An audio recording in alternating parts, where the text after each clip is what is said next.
WhatsApp guys, एक breaking news है आप लोगों के लिए डिफेंस शो चैनल से। तो वीडियो का टाइटल है India deploys deadly jets at LAC और थंबनेल में लिखा हुआ है एलएसी पर भारत का सबसे बड़ा एक्शन, 24 घातक लड़ाकू विमान तैनात। तो भाई ऐसा क्या सिचुएशन हुई है, क्या हुआ है, तो वीडियो देखते हैं। उस वीडियो का लिंक डिस्क्रिप्शन में है डिफेंस शो चैनल से। ऐसी न्यूज़ से रिलेटेड वीडियोस आप चेकआउट कर सकते हैं, बहुत काफी इन्फॉर्मेटिव वीडियोस भी होती है। वीडियो का लिंक डिस्क्रिप्शन में है और ये हमारा गेमिंग चैनल है, रात के 10 बजे 15 मिनट पे हम लाइव स्ट्रीम भी करते हैं। तो भाई कुछ भी इन्फॉर्मेशन आप शेयर करना चाहते हो वीडियो से रिलेटेड जरूर बताइएगा। और मेरा एक ही कहना, अगर चाइना वाला ड्रामा हुआ ना तो भाई सब गुस्सा आएगा। 1 2 3 गो। नमस्कार दोस्तों, डिफेंस शो में आपका स्वागत है। तो दोस्तों बहुत ही बड़ा अपडेट निकल कर आ रहा है। एलएसी से बहुत ही बड़ी खबरें निकल कर आई हैं, जहां पर चीन ने एलएसी पर अपने लड़ाकू विमानों के साथ युद्धाभ्यास किया है, तो भारत ने भी भारी संख्या में अपने बेहद घातक लड़ाकू विमानों को यहां पर तैनात कर दिया है। इसके अलावा भी बहुत सी जानकारी मैं आपको दे रहा हूं, वीडियो में अंत तक बने रहिए। साथ ही लेटेस्ट डिफेंस अपडेट्स के लिए चैनल को जरूर सब्सक्राइब करिए। तो चलिए वीडियो शुरू करते हैं। बाद भी आएगा चाइना ऐसा पता ही। तो दोस्तों बीते साल से एलएसी पर भारत और चीन के बीच घमासान चल रहा है। मैं आपको लगातार स्थिति से अपडेट करवा रहा हूं। मैंने आपको बताया कि किस तरह से बीते साल भारत और चीन के तोप्स और टैंक्स कुछ ही मीटर के फासले पर आ गए थे, और उसके बाद कुछ ही महीनों पहले यहां पर नाम मात्र का एक डिसएंगेजमेंट देखने को मिला था। लेकिन फिर आखिर चीन तो चीन ही है, उसने कुछ ही दिनों पहले वापस से एलएसी पर हलचल करनी चालू कर दी। लेकिन इस बार तो भारत और भी ज्यादा तैयारी करके बैठा हुआ है। और हाल ही में खबर यह आई थी कि चीन ने अपने रॉकेट लॉन्चरों को भारत तिब्बत सीमा पर अपने कब्जे के तिब्बत में तैनात कर दिया है। और यहां पर चीन ने कुछ ही दिनों पहले अपने यूएवीज का भी परीक्षण किया था। लेकिन अब बड़ी खबर यह निकल कर आ रही है कि चीन ने एलएसी के बहुत ही करीब अपने लड़ाकू विमानों से युद्धाभ्यास किया है। और यह रिपोर्ट है कि चीन ने 21 से 22 लड़ाकू विमानों के साथ यह अभ्यास किया है। और यहां पर चीन ने अपने J-11 और J-16 लड़ाकू विमानों का इस्तेमाल किया है। दोस्तों चीन का J-11 फाइटर जेट रशिया के Su-27 फाइटर जेट की सस्ती कॉपी है। और दोस्तों चीन के इस युद्धाभ्यास पर भारत ने कड़ी नजर बनाई थी, ऐसा भी इस रिपोर्ट से सामने आ रहा है। और दोस्तों इसके अलावा चीन अपने इस युद्धाभ्यास को बड़ा चढ़ाकर दिखाना चाहता है। और असल में चीन के ये जो लड़ाकू विमान है, ये भारत की तेजस का मुकाबला भी नहीं कर सकते। लेकिन ये युद्धाभ्यास को इतना बड़ा चढ़ाकर चीन दिखाना चाहता है ताकि दुश्मन उसे देखकर डर जाए। लेकिन सामने बैठा हुआ चीन का दुश्मन इस बार कोई और नहीं बल्कि हमारा भारत देश है। और भारत ऐसी छोटी मोटी घटनाओं से प्रभावित नहीं होता, लेकिन भारत के कुछ लोग जरूर प्रभावित हो जाते हैं। और कमेंट सेक्शन में आकर फिर यही लोग उल्टे सीधे कमेंट्स लिखते हैं। अगर चीन यहां पर लड़ाकू विमान उतार रहा है तो फिर भारत क्या कर रहा है? क्या भारत के पास लड़ाकू विमान नहीं है? क्या भारत डर गया? इस तरह के सवाल ये लोग उठाते हैं। और इन्हीं लोगों की जानकारी के लिए मैं बता दूं कि रिसेंटली आई रिपोर्टों से यह भी खुलासा हुआ है कि चीन के मुकाबले भारत ने यहां पर 2 दर्जन से अधिक लड़ाकू विमानों को तैनात किया है।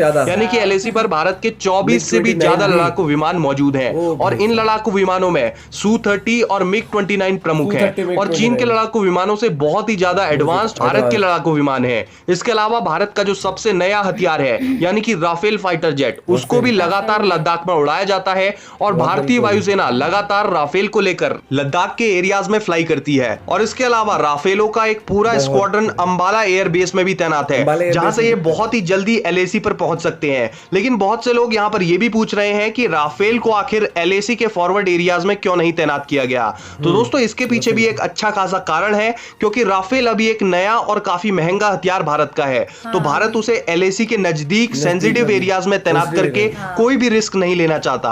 और ऐसे में राफेल को एलएसी के फॉरवर्ड एरियाज में तैनात करने का कोई मतलब ही नहीं बनता है, क्योंकि राफेल इतना सक्षम है कि अंबाला में तैनात होते हुए भी कुछ ही क्षणों में यह लद्दाख में एलएसी पर पहुंच सकता है। और दूसरा, इसमें जो एडवांस्ड मिसाइलें और घातक हथियार लगे हुए हैं, उनकी मदद से राफेल एक लंबी दूरी से ही दुश्मन को निशाना बना सकता है, जिसके लिए हमें सीमा के नजदीक जाने की भी जरूरत नहीं है। तो चीन के मुकाबले यहां पर कहीं ज्यादा शक्तिशाली लड़ाकू विमान भारत ने अपनी ओर से तैनात कर रखे हैं। और इसी से पता चलता है कि भारत कितनी दृढ़ता से यहां पर खड़ा है। वैसे आप क्या सोचते हैं इस बारे में कमेंट सेक्शन में लिखें। साथ ही लेटेस्ट डिफेंस अपडेट्स के लिए चैनल को जरूर सब्सक्राइब करें। जय हिंद, वंदे मातरम।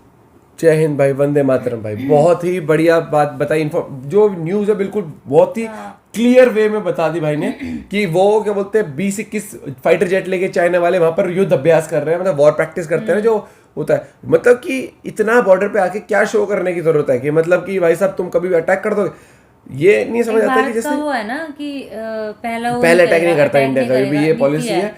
और दूसरी बात, मतलब जब इन्होंने लास्ट टाइम पंगे करे थे चाइना ने, तो अपने मोदी जी गए थे ना, हाँ लद्दाख गए थे, और क्या भाषण दिया था। हाँ सीरियसली।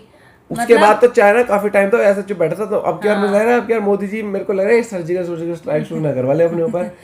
लेकिन वही चीज वाली बात है कि भारत पहले हमला करता नहीं है, लेकिन भारत को कभी कम ना आके 2 दर्जन से ज्यादा, मतलब 24 से ज्यादा फाइटर जेट ऑलरेडी डिप्लॉयड है वहां पर, है ना। मिग 29 हो गया, सुखोई हो गया, और प्लस वो भाई ने वो बढ़िया, ये उसकी सस्ती कॉपी रशिया वाले की। ओ भाई साहब, न्यूज़ बहुत इन्फॉर्मेटिव थी। प्लस गलवान में जो इन्होंने अटैक किया था, इनको पता तो लगा ही था अच्छे से। प्लस पिछली बार तो वो बैन करा था, एप्लीकेशंस बंद करी थी, इंपोर्ट एक्सपोर्ट पे इनका जो वहां से सामान आता था उसके ऊपर ही बहुत सारी पाबंदी लग गई थी। इनका बिजनेस बहुत अफेक्ट हुआ था, FIIs अफेक्ट हुई थी, जो फॉरेन इन्वेस्टमेंट्स आती ना इंडिया में, जो इन्वेस्टमेंट्स करते वहां से फॉरेन से, तो वैसे चाइना की बहुत सारी इन्वेस्टमेंट रोक दी गई थी। ये चीज है, इनको ये समझ नहीं आता यार, नॉर्मल जिंदगी चल रही है, हर चीज चल रही है, लेकिन इनको पता नहीं क्या धरती चाहिए। जैसे वो होता है ना, कई लोग लड़ जाए 100-200 गज के ऊपर लड़ जाते हैं, इनको भैया धरती चाहिए। इनको समझ नहीं, भाई तो तुम्हारी आबादी बढ़ रही है, कितनी धरती, अब तो आबादी कंट्रोल करो, धरती की जरूरत नहीं पड़ेगी ऐसे तो। हाँ नहीं, लेकिन धरती चाहिए, पता ना क्या करके, माने थोड़ा सा समझना चाहिए, थोड़ा ढंग से रहिए। ये हमला कर रहे हैं, मलेशिया में भी कर चुके हैं, हाल ही फिलहाल में तुर्की में भी कर चुके हैं, लेकिन इनको समझ, सेंस नाम की चीज लाओ यार थोड़ा सा। मुझे लग रहा है चीन बौखला गया है, बौखला गया है। प्लस मेरे को लग रहा है माइंड डाइवर्ट करना चाहता है कि क्या पता कोरोना वहां से पैदा हो सकता है, क्योंकि अब उस पर जांच बिठा दी ना अमेरिका ने। क्या इस बारे में क्या कहना चाहता है बता दीजिए, कि कोरोना के ऊपर ना जांच बिठाई, 90 दिन के अंदर रिपोर्ट देनी है उनको यूएस को। क्योंकि इसने ये बोल दिया ना कि यूएस से आया है। हाँ, इन्होंने बोल दिया, और प्लस यूएस ने कमेटी बनाई कि 90 दिन के अंदर रिपोर्ट चाहिए कि कहाँ से आया है, हर एक चीज उसके ऊपर रिसर्च चल रही है, और क्या वुहान लैब से आया। तो इस वजह से भी ये माइंड डाइवर्ट करने के लिए भी लोगों को कर सकते हैं। क्या लगता है तेरे को? नहीं लगता है मुझे। नहीं, ऐसा हो भी सकता है, जब लास्ट टाइम भी कोरोना वायरस का बहुत ज्यादा केस चल रहा था हर जगह, और जब हर जगह ये सारी बात हो रही थी कि चाइना से है, तो चाइना ने, तुम देखा था कितने शातिर टाइम पे, उसी टाइम पे जब लॉकडाउन वाली स्थिति भी थी, उसी टाइम माइंड डाइवर्ट करने के लिए इंडिया पे क्या बोलते हैं वहां पर वो हलचल मचाई थी। क्योंकि अगर करना है तो पूरा तगड़ा ही हमला करता है ना, फिर छोटी सी करके माइंड डाइवर्ट करके बॉर्डर पे वो वाला। और नहीं, मेरे को सीरियसली लग रहा है ये बहुत बड़े लेवल पे खेल जाता है। ये ड्रैगन जो है ना, ड्रैगन, चाइना को ड्रैगन कहते हैं, ज्यादा समझदार हो रहे हैं, और फिर बीच में थोड़ी सी टेस्टिंग अपने वहां पर कर देते हैं कि हमारे यहाँ पर भी कोरोना वाली स्थिति खराब है। बट देखा जाए तो यार ऐसा कोई ना कोई महामारी दिखती है वहां पर, ना कुछ दिखता है, और अगर है भी तो डेटा बाहर निकालते नहीं है। तो बहुत बड़े लेवल पर गेम करता है चाइना, जिसके बारे में कोई नहीं समझ पाता। क्योंकि यार जब एप्लीकेशंस तक बैंड है वहां पर, फेसबुक, यूट्यूब, व्हाट्सएप तक हर एक चीज बैन कर रही है।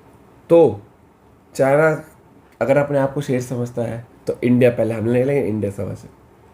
इंडिया का जब प्रधानमंत्री दहाड़ता है ना, वहीं से आवाज चली जाती है। और वीडियो बहुत मजेदार नहीं यार, बहुत अच्छे तरीके से बताई। और मजेदार ये है कि इंडिया पीछे नहीं हटता, इंडिया हमेशा तैयार रहता है, लेकिन पहले वार नहीं करता, पहले अटैक नहीं करता। तो भाई ऐसे वीडियोस अगर आप चाहते हो रिएक्शन, कमेंट करके जो बताना, न्यूज़ पे हम रिएक्शन लाया करेंगे आप लोग के लिए। और आप कुछ भी इन्फॉर्मेशन शेयर करें तो बताना कमेंट करके। मिलते हैं एक वीडियो के साथ, till then bye, have a good day, take care.